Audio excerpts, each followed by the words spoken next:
Hello, ladies and gentlemen, and welcome back to the Steel City Commuters podcast. I am Austin Cairns, right back here on Zoom with downtown Nicholas Brown, back for yet again another episode. And ladies and gentlemen, today we have a lot to talk about and a lot to uncover. A lot of big things have been happening for both of us in our personal lives. We have taken that next big step into our hopeful careers. Obviously, downtown Nick Brown looking to the finance side of things and the broadcast reporting. I'm looking more for the sports and entertainment and pro wrestling side of things. So we're hoping to one day get to our dreams, reach our goals. And we appreciate you all so much for tuning in, showing love on Facebook, showing love on Spotify, showing love on YouTube. It's helping us build even more and more confidence to do so. I felt like we should start off with that symbolic message. Outside of that, though, Nicholas Brown, it's good to see you, my friend. How is everything treating you over there in New Kensington this evening? Good to see you. It's doing very well. Hope you're doing well. I'm Um, tired, but we're here. Ready for the semester to be over with. Burned out yet? Yes. That's it, just yes.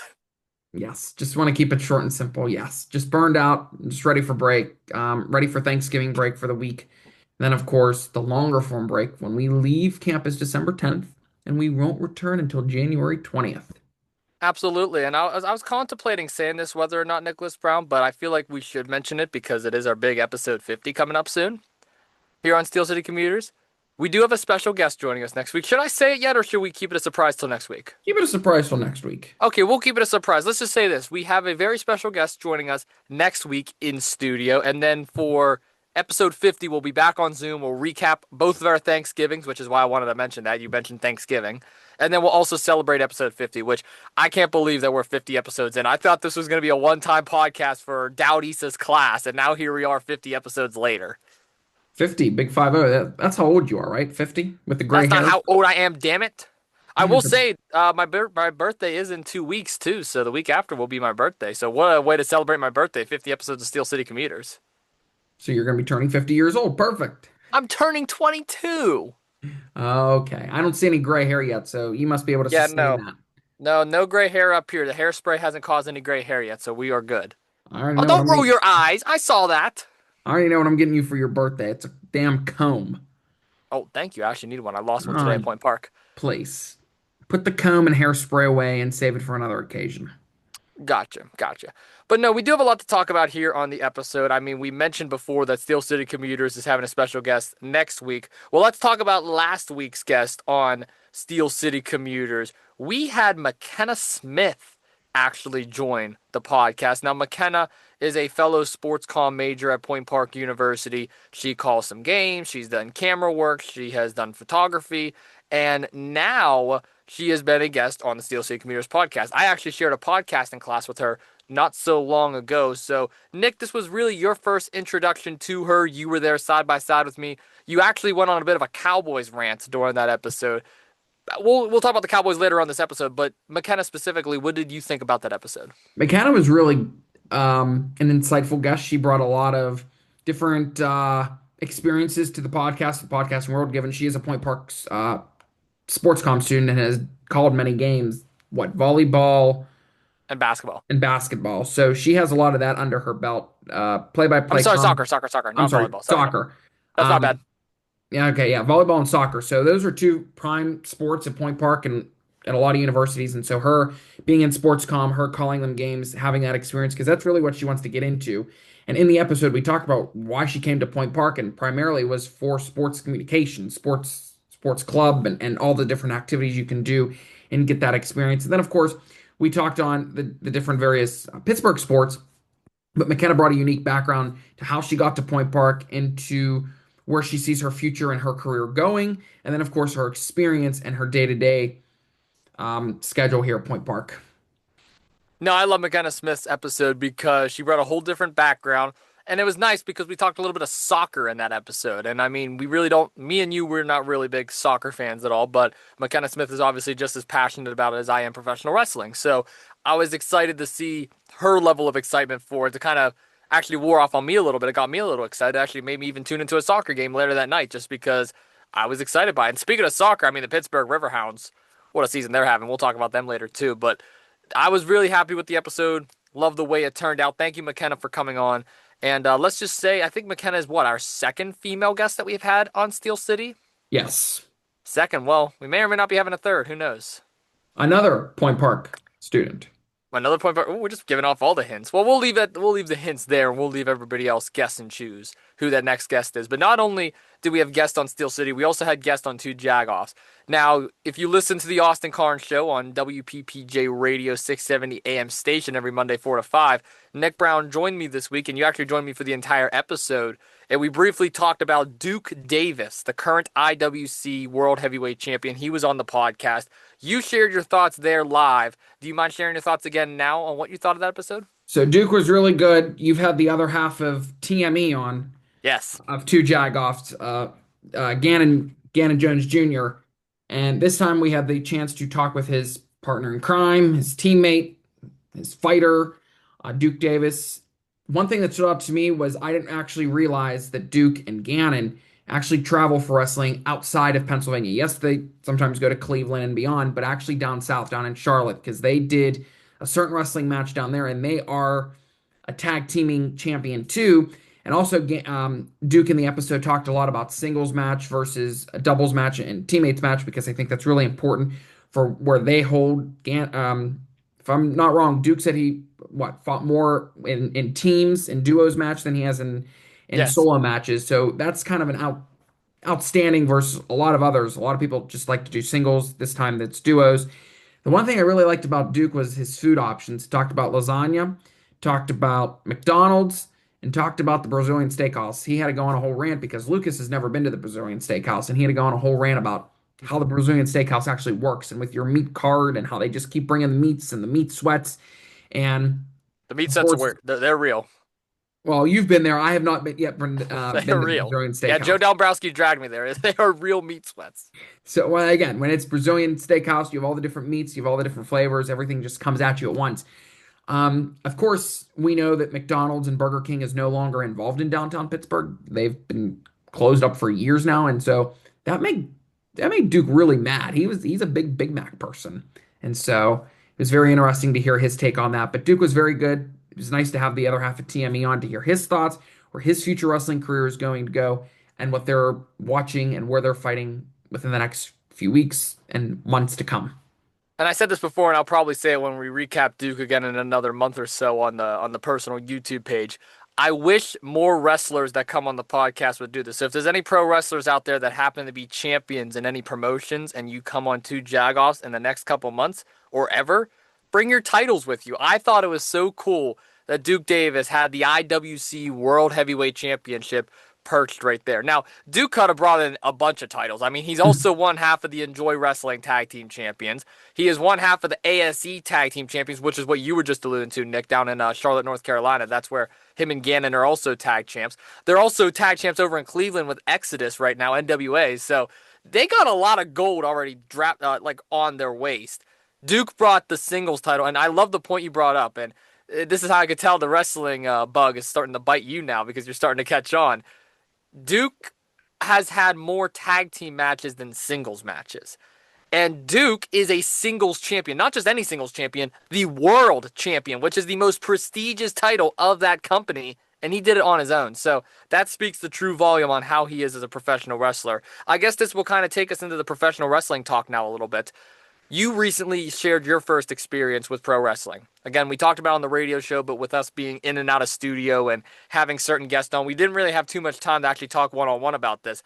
You asked me a bunch of two Jagoffs live related questions. I'm going to flip the script and ask you some questions now, Mr. Nicholas Brown. You went to Ryse Wrestling. It was your first time there, my first time there. We went to the Uniontown Mall in Uniontown, PA. What a trip that was. Kevin was our driver.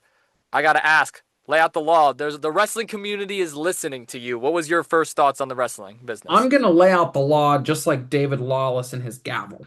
Oh, I really liked Rise, especially Uniontown Area Mall. I never thought that Uniontown Area Mall existed. One, literally all the malls are dying. And so for them to have a pro wrestling event at a mall is to try and bring the people back. One, you can hold enough space, and there was actually a good amount of people at Rise. I liked Rise because a lot of the fan favorites was there. David Lawless, John Clayton, trying to think who else. There was a lot of other people. Beastman was there. Okay, yeah. So this was an event that former two Jagoff guests, current two Jagoff guests, so they were able to hype up the crowd and, not see them backstage or see them, but we were able to torment them, and I was torturing John the whole time. I loved it and definitely would do it again. I actually liked and enjoyed wrestling, at least Rise. That's my first Rise event that I've been to, and definitely not going to be the last, Uniontown Area Mall, because we know the ins and outs. I definitely would consider going back to other wrestling events, IWC, Negative, Enjoy.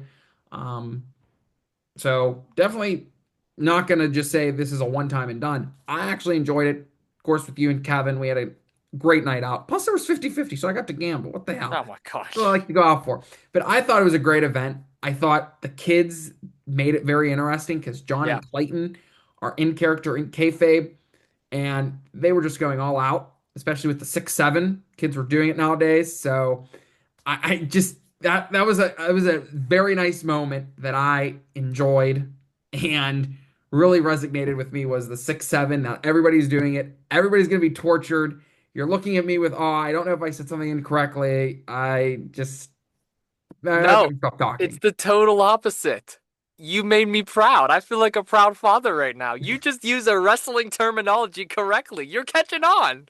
You said kayfabe in the right connotation. Okay, there you go. That's the wrestling rubbing off on me. You did it. No, it caught me off guard because I didn't expect you to say kayfabe because I'm giving you the benefit of the doubt. You're still new. You're right. They were in kayfabe. You're right. And so John just harassing the kids, Oh, he was harassing him. the 8, 9, well, 6, 7 kids. He literally the amount of times he went, and even pinning them down. Of course, they had to do the 6, 7 or slapping them or hitting them 6, 7. I thought it was very interesting that they took the ceiling out. That was the most bizarre part because there's a lot of tall ones, but again, when they start to jump, the last match was the craziest. There were Yes. garbage cans, there were can lids, there were chairs. It was an all-out event. David Lawless was on the ground. There was a few people that broke chairs, broke tables. That's what Rise is all about. It's the extremeness about Rise. And that leads me to saying I will officially be at Thursday Night Fights this Thursday, tomorrow. 880 wrestling debut, huh? Yes, I get to see Reese. I get to see John. I get to see MV Young, right? Yep. MV Young will Oh be there. boy. Clayton will be there. And I get to experience the wrath of the MV Chop. You do. You get to see me live and stressed out too. Actually, I'm not stressed at 880. 880's laid back, but I'm gonna be locked in. You're gonna see me locked in for once. Unless you get kicked off commentary. No, I will not get kicked off commentary, and you'll also be front and center with Carl too, our buddy Carl. Yes, I definitely would bring a cushion because the chairs at Rise were not very comfortable either. I love my 880 friends to death, but the chairs over there aren't much better. All right, so definitely bring a cushion. Definitely bring a cushion. Well, I am very proud, Nick. I'm glad that you enjoy the wrestling experience. And I say this all the time. That's what the wrestling community is all about. Bringing new folks in. We're a welcoming environment. Just like two Jagoffs in Steel City, we're a welcoming environment. And that's why I love the wrestling folks so much. And I already know, which is going to be kind of funny, you're already known by most of the locker room and my fellow broadcast colleagues. So I don't think they're expecting your visit just yet. I will be letting them know probably sometime today that you will be there tomorrow. Now that it is officially confirmed, it is Officially officially official. official. It's officially official, damn it. We're ready to go. And we're going to But Applebee's after, so that's the highlight. that's my favorite part right there. I'm getting a grilled cheeseburger. It's a grilled cheese sandwich with a cheeseburger in the middle. Grilled I didn't even cheese know this existed. cheeseburger with tomato soup, with French fries, with ranch at 10 o'clock at night. You Yep. cannot beat it, people. Don't forget the Coke to drink. And the Coke. I mean, Yep. what more do you want at 10 o'clock at night? Six, What seven? more? No, How many six, Cokes seven? you gonna have? 6, 7? I'll probably like 3 or 4, but no, I might also have a heart attack by the end of the night with my low, with all that going in my body. But that's okay. I'm very excited for Thursday Night Fights, given I'm gonna see probably Toddy. I'm probably gonna see Yes. John Clayton. Oh boy, it's just gonna be an exciting Thursday Night Fights. I want to reveal this so badly. I'll hint at it now that it actually happened, and it's kind of there's no going back. But I can't make the official announcement yet. You already know it, Nick Brown, just from talking behind the scenes with me. But let's just say I may or may not did a project today with Toddy Tondera that's going Toddy to be Tundra? revealed. No, Toddy Tondera, damn it. That's going to be revealed within the next like week or so. So I'm excited for. I want to break the news so bad. Oh, I know where you're going. Where? You're going to Europe. Europe? You're going to Europe. Huh? What do you mean? You and Toddy are going on a nice vacation. I get to take on two gyros for the next month. Who's gonna take over 880? Me? You're gonna do two Jagoffs and 880. Yes, I'm your Both. fill-in. You're my fill-in. Yes, damn it. Oh my lord. Poor two So Jagoffs. you're Two not going to Jagoffs. Europe? We don't have the money for Europe. I can barely afford Moe's. That's what you told me in a text message. You were going to Europe for the next month. Damn. I wish I was. I wish I was. But no, I'm not missing my birthday and Thanksgiving to go to Europe. I'm good. I'm good. I'll pass. But Okay. no, that's pretty much it with the whole wrestling talk. You did mention a name that I do want to bring back up. David Lawless. He was at Ryse Wrestling, but not only that, he's also at 880 Wrestling. And he's involved in a storyline. He is 0-5 against Reese Hayes, who is unfortunately How my the hell can you boss. be 0-5 against a nerd? I mean, I can't really say much because I already get abused enough by the leaders by examples, so I'll let you be the one to say that. I'm not God. disagreeing with you though, but David Lawless has never won. Reese Hayes is undefeated, and David Lawless put his career on the line, which is a pretty bold move. I respect it. I have nothing but respect and love for David Lawless. I consider him to be a mentor in this business to me. But it's career versus title. I'm a little nervous. I actually invited David Lawless on Two Jagoffs to speak about this upcoming match. So this Sunday, live on Two Jagoffs, the Gavel David Lawless will join me for a one-on-one exclusive sit-down interview to talk about this match, talk about his career, talk about Ryse, talk about everything going on. Because my goodness, I don't know what to expect from this. How can you be 0-5 against someone who can't even hit and who can't even break a tree branch for crying out loud? My God. You're talking a lot of shit before you come to Thursday Night Fights. You know, but that's my boss. He's gonna have both of us hanging from the gutters. Well, then that's when we get David Lawless, and that's when the bodyguard. And I mean, come on, Yes. 0-5. You gotta go back in the record books. That hasn't happened since what, 1980? I don't know. Come on, 0-5. Hell, I can do better than that. If you give him Okay. the MV chop, then all is well. Well, the MV chop is the last thing I want to experience. That hurts. Well, Reese is gonna experience it. I hope so. I hope all the leaders experience it. Did you know MV allowed me to do a chop to some guy named John before? Yes, but you didn't do it hard enough. I know. I regret it. I should have hit him harder. Well, I was caught off guard. I was with my sister. I was with Bella. Shout out to Bella. And we went over to Allentown for Enjoy Wrestling. And we were just kind of there, just hanging out. And MV came out and was letting everybody slap the shit out of John. And I was like, okay, why I not? wish I was there. I would have really done it. I would have hit him with the Kevin signal, the The Carl Kevin signal. Carl signal? What's that? Oh, I'm not going to do it now, but Okay. Okay. you, What? you can't reveal everything. That is true. Can't reveal everything. Well, I think it is time now that we move into some other sports. We talked about pro wrestling for quite a bit. We talked about some of the upcoming episodes, some of the most recent episodes, but one of the things we love to talk about here on the podcast is the NFL. And I actually want to talk about only one team today so far. I covered the NFL extensively on Two Jagoffs, which will be coming out tomorrow. Ryan Tile of the Tile and Graves podcast will be joining us. So go check out our predictions. Lucas Coons will be a part of it as well. You can also, if you checked out the radio show from earlier this week, Nick and I talked about the Steelers. We talked about the Panthers, the Browns. But we are going to talk about one team and one team only. And I can't believe they're the headline of this episode, but here we go. It is the Dallas Cowboys. Now, the Dallas Cowboys had a nice Monday night. They defeated the Las Vegas Raiders to the surprise of absolutely nobody. Not only did they defeat them, they absolutely stomped them. And this was an expected win. This was honestly what should have happened. If anything less happened, it would have been a disappointment for the Cowboys.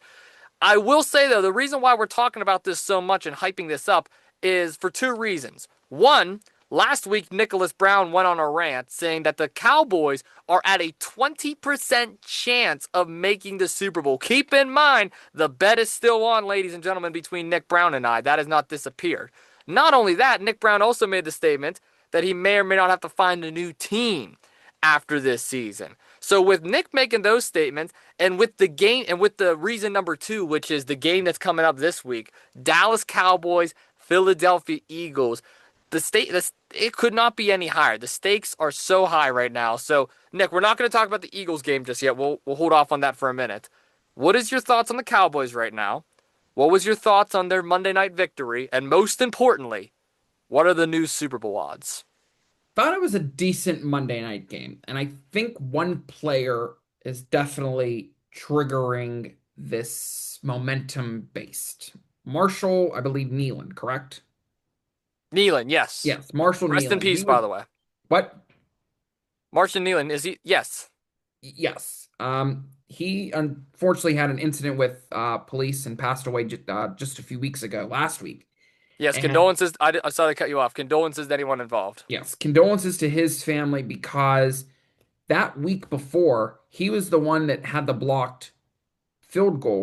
punt, excuse me, and ran it back. He made a big play and started to create some momentum, and Yep. they ended up losing that game. This team is going to continue to move forward without Nealon, but I think this win kind of helps solidify that and helps put this into perspective. It was very interesting to see CeeDee Lamb, George Pickens, Jake Ferguson, Javonte Williams, all these players start to come up and actually shine. George Pickens, of course, was the player of the game with the amount of yards he had. I think he had like 144 some yards. He was targeted a lot. Brian Schottenheimer and this team figured it out after the bye week. This was their first game after the bye week, and they came out strong. 33-16. Defense showed up, offense showed up. This team was worrying me. I feel a little bit more comfortable, but I don't want to say it's in the all clear. The next three games are very crucial. You have again against the Eagles Sunday, Thanksgiving Day against the Chiefs, and then December 4th against the Lions. Right now, these odds for Super Bowl have moved up from 20. We're at now 50. So they got about 30% back, but we're still not at the 90, 95 level where they were. If they win against the Eagles, these odds go to 70.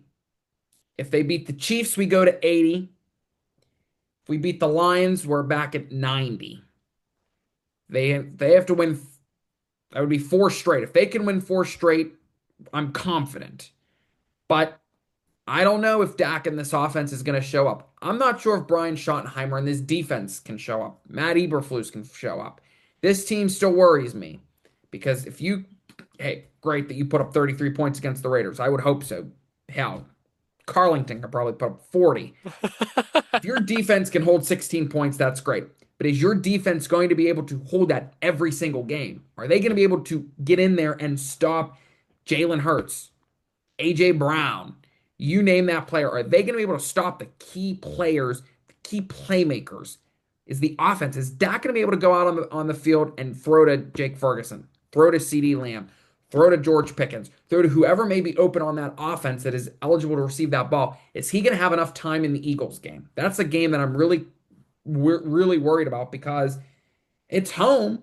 It's home for the Cowboys, but anything can happen in Jerry's world. But it's been a rocky, wild season for this Cowboys team. One that they got a new head coach, but then losing a key player in just an uncertain time definitely is weighing heavily on all players in this league right now. I love Schottenheimer's grit. He has a lot of grit. And he's shown that throughout the last couple weeks. And I mean, the Raiders win was a big one. Here's my issue with the Dallas Cowboys, Nicholas Brown. You just mentioned their next four games. They got the Eagles coming up. They got the Lions on the schedule. They got the Chiefs on the schedule. These are games that the Cowboys should not win. They should not win these games. And the reason why they shouldn't is because of how much talent is on the opposing side. But here's the question that I'm going to bring. They can beat these teams. The Detroit Lions just showed on, what was it, Sunday Night Football, that they Yes. couldn't even score a touchdown. The Philadelphia Eagles completely embarrassed them. The Kansas City Chiefs, on the other hand, they're not even in playoff contention right now. And then the Eagles, who I just mentioned before, yes, they might have gotten the win against the Lions, but you can't sit up here and take pride in that win. You look just as awful, if not worse, than the Lions on that Sunday night performance. Drew Brees said it best. The Eagles are the most boring team in football right now. And that's for good reason because it's the same offense. Run, run, Play action, tush push, first down, tush push, tush push.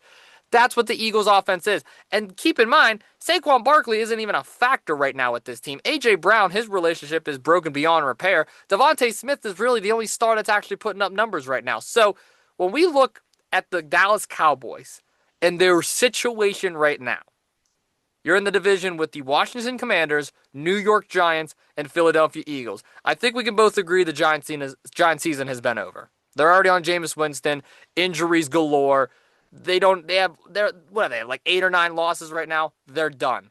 The Commanders, I hate to see that injury to Jaden Daniels, but they got just as many injuries. They're done. Commanders and Giants are out of this equation. If we're talking NFC East football, it is between the Dallas Cowboys and the Philadelphia Eagles. Now, reality says the Eagles should win this division by a mile. Here's the issue, though. This is their first matchup. Although the Cowboys have pathetic losses this year to teams like Carolina, to teams like Chicago, to teams like Arizona, that tie to Green Bay, yes, that is going to be a detriment on Dallas's record overall. But what if they can beat the Eagles twice? What if the Eagles continue to go on a bit of a losing streak? What does this mean for the Dallas Cowboys? Does that mean they can jump the gun and win the NFC East? That's very well likely. And those teams like Kansas City and Detroit, who, yes, they should beat Dallas, no problems asked with that defense, they haven't been themselves this year either. And you can argue that coaching has gotten in the way of both of those teams. So although Jared Goff has been great, although Patrick Mahomes has been great, the teams built around him have not been. So Dallas very well could win these games. So here's what I'm going to say to you, Nicholas Brown, before we get to our Eagles predictions. I'm not actually going to be as hard on the Cowboys as I've been this entire season. I'm actually intrigued by them right now. They've caught my attention. I want to see how they do against these teams because guess what? The last couple weeks, those were nothing. It's the Raiders. I'm not impressed by that win at all. I'm glad they got the win. The Arizona game, I told you all season long they were going to lose that game. You didn't believe me. Look what happened. They got demolished on both sides of the ball. These are the real games that the Dallas Cowboys need to win. These are the games where Dak Prescott needs to show up. These are the games where George Pickens needs to go off. And most importantly, these are the games where the defense needs to show that they are not the worst. I don't believe they're the worst. I believe the Bengals are. But damn it, they're close. NFL, I thought this was very interesting because I'm always curious to see where NFL places some of these teams for playoff probability. Currently, they have the Cowboys at a 7% for playoff probability. Above them, Ouch. Panthers at 21% and Lions at 74%. I don't know if the Lions are going to make the postseason. This Detroit team, Dan Campbell, needs to reconfigure. He's shown that his aggressiveness is wearing off, and his aggressiveness isn't the way to coach. He used to be so aggressive and was able to convert a lot of fourth downs. This season, he is doing horrible on fourth downs. His conversion rate is so low. QB, you got to give it great, but this offense is just so muted at times. How can you put up 9 points Sunday night against the Eagles? Sunday night and Monday night, we want games that are going to be a showdown. 33-16 is a showdown. I can't believe that the Cowboys actually and the Raiders actually put up a fight and actually put up a primetime showdown on a Monday night. What are you talking about? That was a dominant game. That was not no fight. That was a pure beating. That was murder on Monday Night Football. If you can score a touchdown, great. You can actually put on a performance. Raiders didn't score a touchdown to the last minute of the game. But I'm saying when you only put up 9 points on Sunday Night Football, that's not interesting to me. I'm immediately going to turn off the game. I want to see double digits. I want to make it interesting. Well, I will tell you what, the Cowboys and Raiders game were nowhere near interesting. That game was just as bad as the Eagles and Lions game because the Raiders had 9 points until the last minute of the game. The Raiders did not show up. Only the Cowboys did. The Cowboys were the only team that showed up on Monday night. But no, I get what you're saying, and I agree with you. And when we talk about the Detroit Lions, too, you got to look at the rest of the NFC North. The Chicago Bears are leading this division right now. Who would have thought that 12 weeks into the season we would be talking about the Chicago Bears as the number one team in the NFC North? Who would have thought we would be talking about the Denver Broncos as not only the number one team in the AFC West, but the number one team in the AFC overall? They're number one right now. The Chiefs aren't even in the bracket. Jaguars are at the 7th seed right now. So, and the Chargers are right above them at the 6th. So this is a weird time to be an NFL fan right now. I do want to get back on track with the Dallas Cowboys, though. They have a big game against the Philadelphia Eagles. I want you to be unbiased here, Nicholas Brown. Unfortunately, you're not going to be with me on the prediction episode tomorrow. I'm going to say, I'll say, I'll give my pick now. I'll give everyone a sneak peek on my thoughts on this game before the two Jagoffs episode tomorrow. But since you're not going to be there, share with me what's your thoughts on this matchup. This is the biggest matchup of the year for the Cowboys by far. I think it's going to be a good game if particularly the offense and Dak is able to come out and if they go 3-0 in the first few drives, then this game is definitely not going to go their way. But if Dak and this offense can actually come out and get the ball downfield, work with Jake Ferguson, work with Javonte Williams, work with CeeDee Lamb, work with George Pickens and this whole offense, and you're able to create awareness and you're able to get the ball downfield, you're able to move that ball, running, passing, whatever you got to do. It's going to be a very, very heavy decent game to watch. But if the Eagles also go that also same route too, and they show up and they are able to work the ball downfield, then this game is definitely going to be over and the defense is just lackluster. I actually think Cowboys take the win and actually get the win 30-27. I think it's going to be a very close game. Give me Dak Prescott and this Cowboys 30-27 over the Philadelphia Eagles. Listen, I can't stomach the Dallas Cowboys. You understand that, Nick Brown. Everybody knows that. The fans listening understand that. I have never been a Dallas Cowboys fan. I've never been a supporter. The best thing about the team is the cheerleaders. That is something that I have proclaimed on far too many occasions. I got to take a drink of my Coke real quick before I'm about to say what I'm going to say. Oh boy, that means it's really going to be good. This Sunday, the Dallas Cowboys will defeat the Philadelphia Eagles at home at AT&T Stadium. I think I just gave Nick Brown a heart attack. Yes. I never thought you would have said that. They will not make the playoffs. They will not win the Super Bowl, but they are going to get the upper hand on the Eagles early on. Because here's the thing, Nicholas Brown. We expect the Dallas Cowboys to be down here. Yes. People like you and Cowboys fans expect the Cowboys to be right here. Right now, I feel like it's fair to say they are at a perfect median. They're climbing up the ladder slowly but surely. And to quote my good friend Stephen A. Smith, he's not my friend. I've never met him before, but if I did meet him, we probably would be friends. You want the rise to happen, Nicholas Brown, so that the fall could be even harder for the Dallas Cowboys. Because by Christmas time, Happy New Year, the Dallas Cowboys aren't in the playoffs. Happy New Year, you're wrong. That's what's going to happen. So here's what's going to happen on Sunday, in all seriousness. I don't see the Eagles winning. They have not been good offensively. Listen, their defense is great, and I feel like their defense is going to do a good job at limiting Dak at times. But Dak has so many weapons right now. The Eagles' offense is a complete cluster. Saquon is not the same Saquon Barkley we've seen. A.J. Brown is clearly unhappy with this team. Jalen Hurts is not as efficient as he was last season. Devontae is balling. I love Devontae Smith. Devontae Smith is a baller. We'll give him his flowers. But outside of that, this Eagles offense is mid. Let's just be honest. The defense is good. The defense beats the Cowboys defense in every category. I'm not going to debate that. But when you look at Dallas's offense, Dak Prescott is playing at an elite level. George Pickens is elite. CeeDee Lamb is elite. Javonte Williams, who's not getting his flowers, he is elite. Jake Ferguson is elite. The Cowboys offense is elite. I'm not gonna take that away from them. I don't believe they're going to win both games. I don't think it's going to be a sweep. I think the Eagles will get their get back later on in the year when they return home at Philly. But this is an AT&T Stadium game. This is a home game for the Cowboys. It's not like it's primetime lights. It's a 4:25 game. This screams a Dallas win for me. Now here's my issue. They're gonna get a little too cocky, and that's when they lose to Kansas City and Detroit. Obviously, we'll talk about those games in the following weeks. I feel like they're gonna get too cocky. But give me this week, I will give you the Cowboys. I will. Well, if they go on to beat the Eagles, then you have to beat the Chiefs. The Chiefs are even worse. Well, in certain categories they are. I mean, would you rather have Patrick Mahomes or Jalen Hurts? Give me Jalen Hurts. What? You're high. What do you mean Jalen Hurts? Give me Jalen Hurts.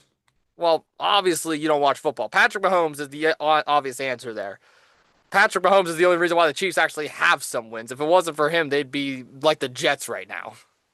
I'm just not sold on this Kansas City Chiefs team. It's stale this year. I'm not sold on the team either, but you can't. I'm sold on Mahomes. I'm sold on Mahomes over everyone.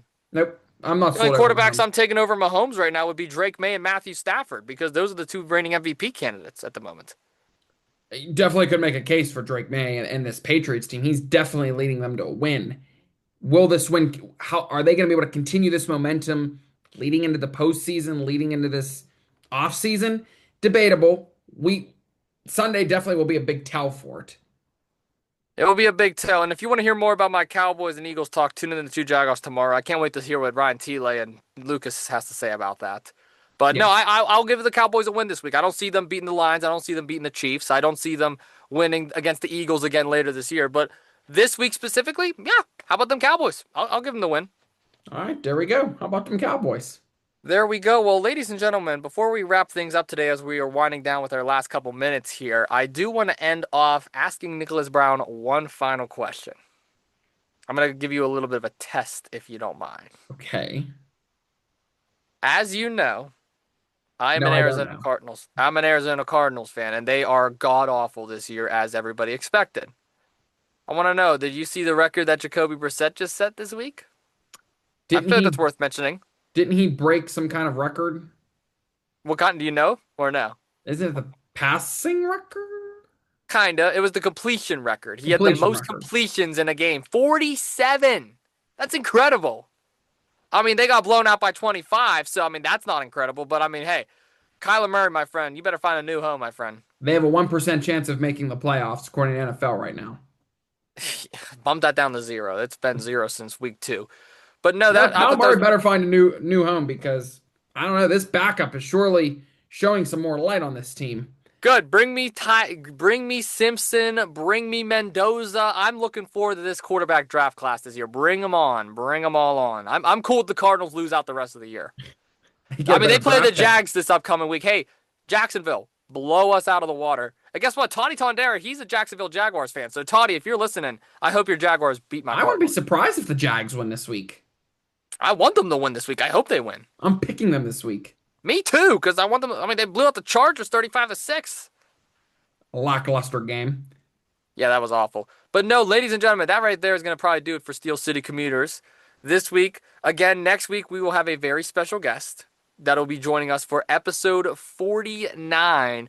And then in 2 weeks' time, we'll be recapping our Thanksgivings. Obviously, I know both Nick and I have some Thanksgiving plans that we want to talk to you guys about with. We'll also recap Nick Brown's 880 experience, which is coming up tomorrow, Thursday Night Fights. You'll probably see some updates on our social media pages, so don't forget to go check us out there. Outside of that, though, Two Jagoffs is where you can find me. No radio show next week, and there'll be some IWC in 2 weeks as well, so very excited for that. Before we go, there's a limited supply of two Jagoffs merch left. Largest, $25. Get yourself a shirt. Definitely worth it. And I have one. If you want one, Steel City Peeps, contact through me. I do charge an extra $5 service fee for delivering. Oh, well, you heard that I'm right kidding. here. I'm And kidding. $25 for the shirt, though. Please, let's sell the shirts out. yeah, if you're interested in shirts, message me, message Nick, message anyone on the Two Jagoffs team or any of the Two Jagoff socials. We're all very active, so one of us will respond. Maybe not Lucas. Lucas might not respond, but one of us will. All right. We're like Well, out of time. yeah, we're about out of time here. So, ladies and gentlemen, thank you again so much. I am Austin Carnes. That is downtown Nicholas Brown. Until next week, back in the Point Park Media Hub. We'll see you on the next one. Peace. Peace.